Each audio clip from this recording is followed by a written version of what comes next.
In a lush and beautiful land there lived people who, instead of worshipping the one true God, followed stone and wooden idols and were steeped in sin and corruption. Among these people, a righteous and pure man named Noah lived. Seeing the idolatry and sin of the people distressed him greatly, and he constantly told them that there is only one true God and that they should worship him. God chose Noah as his prophet to save the people from this misguidance and idolatry.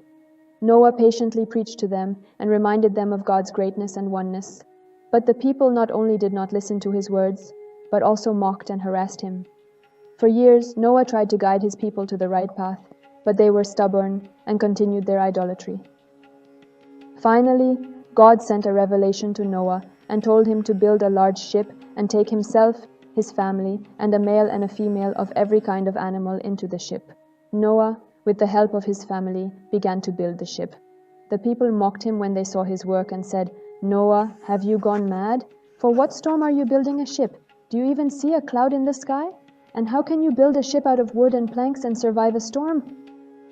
Noah, who knew that a great storm was on the way, said to the people in a sorrowful tone, "This is God's punishment for your sins. Return to God and ask for his forgiveness. Perhaps he will save you." But the people did not listen to Noah's words and mocked him. But Noah continued his work and, despite the mockery and hardships, completed the ship. When the ship was ready, God told Noah to board the ship with his family and the animals. Noah and his family, along with the animals, boarded the ship and closed the doors. Suddenly, a terrible storm began, and torrential rain poured down from the sky.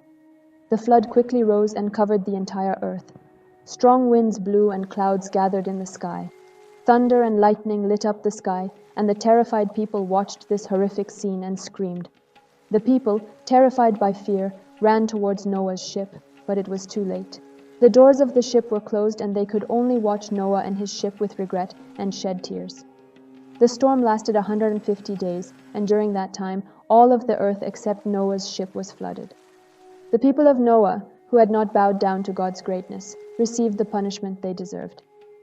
If you have liked the video so far, I would appreciate it if you could support me with your like. All this time, Noah and his family were safe inside the ship. They took care of the birds and animals and worshipped God.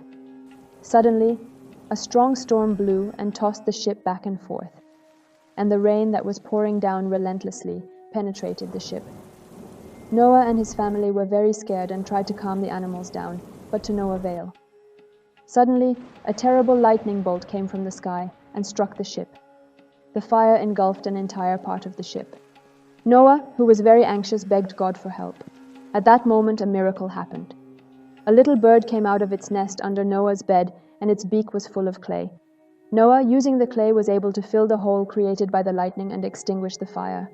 Noah and his family, who had been saved from this divine miracle, shed tears of joy and thanked God. Finally, the storm ended, and the ship ran aground on Mount Judy. Noah and his companions got off the ship and saw the earth dry and ready for new life. God made a covenant with Noah that he would never again punish humanity with a flood, and made the rainbow a sign of this covenant. Noah and his family rebuilt the earth after the flood, and the human race continued from them.